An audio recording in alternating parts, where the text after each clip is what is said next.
नमस्कार साथियों, आपका हमारी इस ऑनलाइन क्लास में स्वागत है।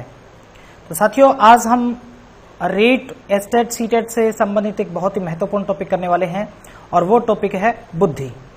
तो इससे पहले थोड़ा सा मैं बता देता हूं और मैं मेरे खुद के अनुभव के आधार पर मैं आपको वादा करता हूं कि अगर आप इस तरीके से तैयारी करेंगे तो निश्चित ही आप सफलता प्राप्त करेंगे। क्योंकि राजस्थान में जो भर्ती आती है वो रीट के आधार पर होती है, तो इस रीट में जितने अंक आप प्राप्त करेंगे उसी के आधार पर चयन होता है। चूंकि मैं खुद सिलेक्टेड हूं और मेरा खुद का एक्सपीरियंस, यानी मैंने बिना तैयारी किए, मैंने कोई इसके लिए रेगुलर तैयारी नहीं की, मेरा टीचिंग का जो एक्सपीरियंस था उसके आधार पर मैं टेस्ट देने गया था और मेरा सिलेक्शन वहां हो गया है। और उसी एक्सपीरियंस के आधार पर मैं आपको बताऊंगा कि किस तरीके से आपने तैयारी करनी है। तो तैयारी करते हैं उसके लिए जरूरी ये होता है कि आप उस टॉपिक से संबंधित क्वेश्चंस अगर पहले करेंगे तो और ज्यादा बेटर रहेगा। क्योंकि मैं जिस मेथड से अभी जो फिलहाल करवाने वाला हूं उसमें हम पहले इन चीजों को सीखेंगे और उसके बाद में इनका टेस्ट होगा। यानी एक यूनिट होती है, उसके बाद में कंप्लीट टेस्ट होगा। आज की जो वीडियो है इसमें क्वेश्चन आंसर तो नहीं करेंगे हम, लेकिन आने वाली जो वीडियोस हैं, क्योंकि ये आज की जो वीडियो है वो आने वाली वीडियोस जो होंगी उनका एक बेसिक है, आधार है। तो इसलिए इसमें क्वेश्चंस नहीं होंगे, इसमें सिर्फ हमने बुद्धि का कॉन्सेप्ट क्या है उसको हमने समझना है। तो सबसे पहले अगर बात करें बुद्धि है क्या, तो बुद्धि व्यक्ति की एक जन्मजात शक्ति होती है। यानी कि बुद्धि जो है वो जन्म के साथ ही मनुष्य के अंदर होती है और एक इस प्रकार की मानसिक योग्यता है जो व्यक्ति को वातावरण के साथ उचित समायोजन करने में सहायता करती है। देखिए ये चीज जो है बहुत महत्वपूर्ण है कि वातावरण के साथ उचित समायोजन, क्योंकि जब इसकी परिभाषा की बात आएंगी तो बहुत सारे मनोवैज्ञानिक इसको जो है वो परिभाषा में यही कहेंगे कि बुद्धि जो है वो समायोजन की क्षमता है, समायोजन के लिए होती है। तो ये चीजें यहां पर पढ़ना बहुत जरूरी है। इसके बाद में अगर हम देखें इसकी अगर बात करें तो बुद्धि जन्मजात होती है और एक मानसिक योग्यता है जो हमें एडजस्टमेंट करने के लिए, समायोजन करने के लिए सहायता करती है। इसी बुद्धि के बल पर हम तर्क वितर्क कर सकते हैं, चिंतन मनन आदि की क्षमता ये बुद्धि ही प्रदान करती है। यानी कि हम ये सारा कुछ जो है वो बुद्धि के कारण ही होता है। आगे बात करेंगे इसकी परिभाषाओं के बारे में। परिभाषा ज्यादा तो हम नहीं करेंगे, 3-4 परिभाषाएं हैं जो कि नॉर्मली एग्जाम्स में पूछी जाती हैं और ज्यादा परिभाषा रटने का भी कोई फायदा नहीं है। बस हमने थोड़ा सा ये उसमें अनुमान हो जाए कि हाँ ये शब्द जो है किसने कहे हैं। तो सबसे पहले टर्मन, तो टर्मन बहुत ही महत्वपूर्ण है बुद्धि के कॉन्सेप्ट से और इनकी उन्होंने एक ही विचार पर बल दिया है कि अमूर्त चिंतन की योग्यता बुद्धि कहलाती है। अमूर्त चिंतन या अमूर्त विचार, जहां भी अमूर्त शब्द आ गया तो आपको निश्चित रूप से वहां पर आपने टर्मन का ही आपके माइंड में ध्यान आना चाहिए कि अमूर्त विचारों के बारे में सोचने की क्षमता बुद्धि कहलाती है। तो ये अमूर्त शब्द है, इसको हम टर्मन के साथ जोड़ेंगे। अमूर्त होता क्या है? देखिए, चिंतन जो हमारा होता है वो 2 प्रकार से होता है। एक होता है मूर्त चिंतन। मूर्त चिंतन कौन सा होता है? जिसमें कोई चीज सामने है, हमारे सामने प्रेजेंट है और उसके बारे में हम सोच विचार करते हैं, उसके बारे में चिंतन करते हैं, वो मूर्त चिंतन है।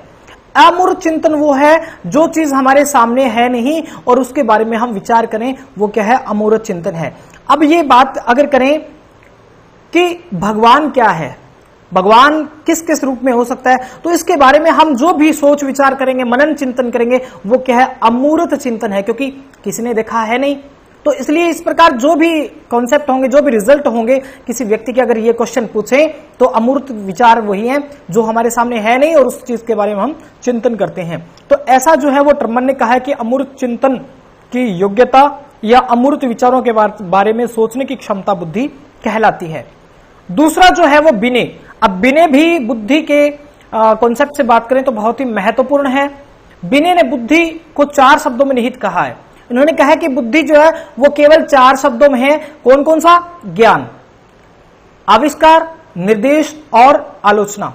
इन 4 के अंदर ही बुद्धि समाहित हो जाती है। यानी देखिए, अगर कोई चीज सीखनी है, कोई चीज हमें याद रखने वाली है, वो ज्ञान में आ जाती है। आविष्कार, कुछ क्रिएटिव अगर हमने करना है, किसी नई चीज को बनाना है, तो वो बुद्धि से होती है।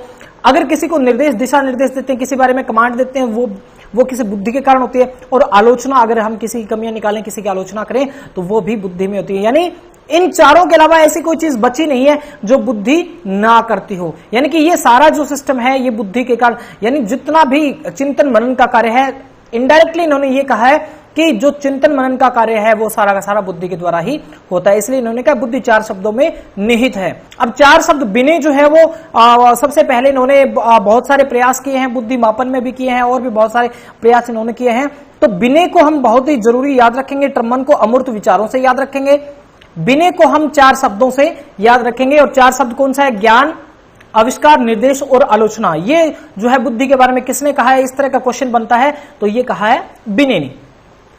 इसके बाद में स्पीयरमैन, तो इन्होंने भी 2 सिद्धांत दिए हैं बुद्धि से, बुद्धि के आधार पर, या बुद्धि के 2 कॉन्सेप्ट इन्होंने दिए हैं और पहले में सुधार करके दिया था। पहला 1904 में दिया था, उसके बाद में 1911 में दूसरा दिया था।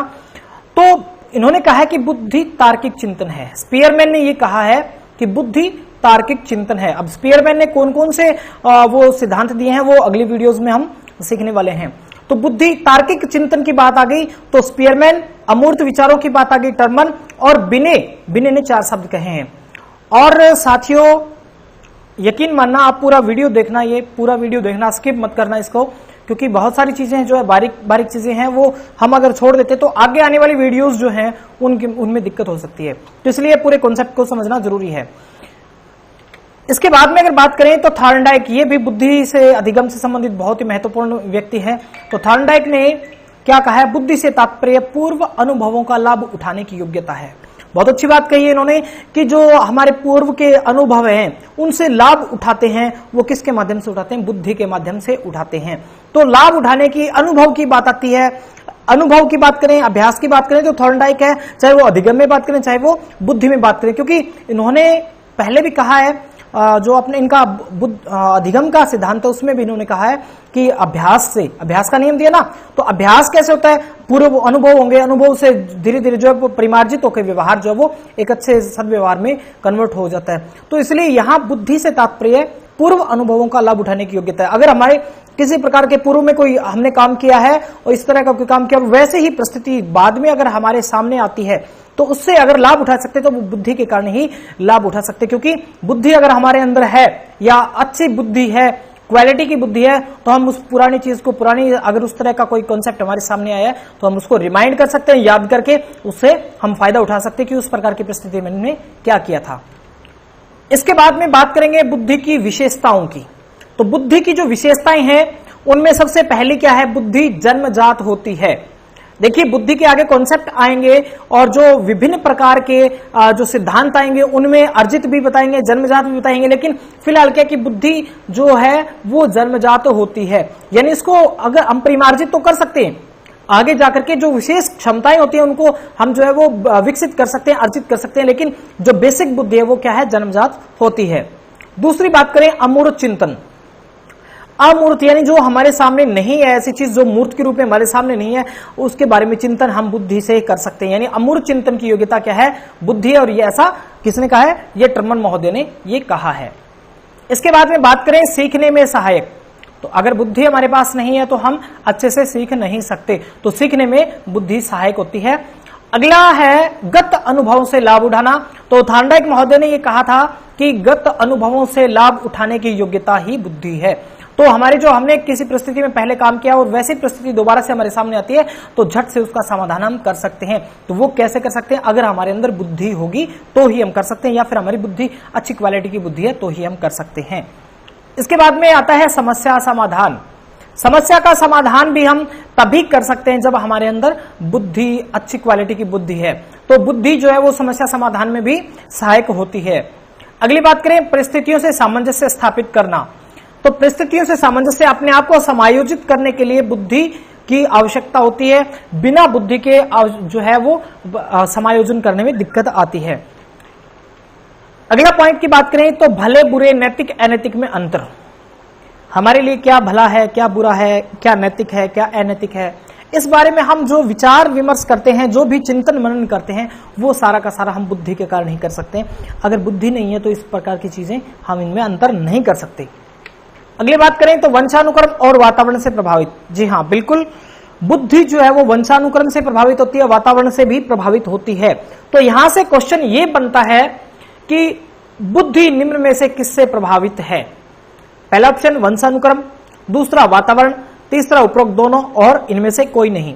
तो दोनों ही ऐसे हैं, वंशानुक्रम भी बुद्धि को प्रभावित करता है और वातावरण भी बुद्धि को प्रभावित करता है। कि जिस प्रकार के वातावरण में व्यक्ति रहता है तो भले ही वो कितना ही बुद्धिमान है, अगर वहां पर वातावरण दूषित है तो उसमें बुद्धि के ऊपर जो उसका प्रभाव पड़ना बहुत ही लाजमी होता है, प्रभाव जरूर पड़ता है।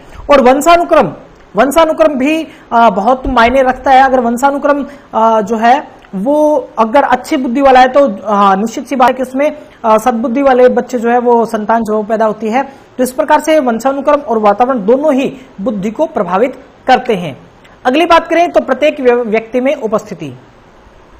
जी हाँ, बिल्कुल सही बात कही है, प्रत्येक व्यक्ति में उपस्थिति होती है, बुद्धि हर एक में होती है, किसी में कम है, किसी में ज्यादा है, कोई मंद बुद्धि है, कोई मूर्ख है, कोई अति मूर्ख है और कोई बहुत ज्यादा जो है विशेष प्रतिभा वाला है, या फिर ये कह सकते हैं जीनियस हो सकता है। ये बुद्धि व्यक्तिगत होती है, अलग हर एक व्यक्ति में अलग अलग जो है अलग अलग इसकी मात्रा पाई जाती है।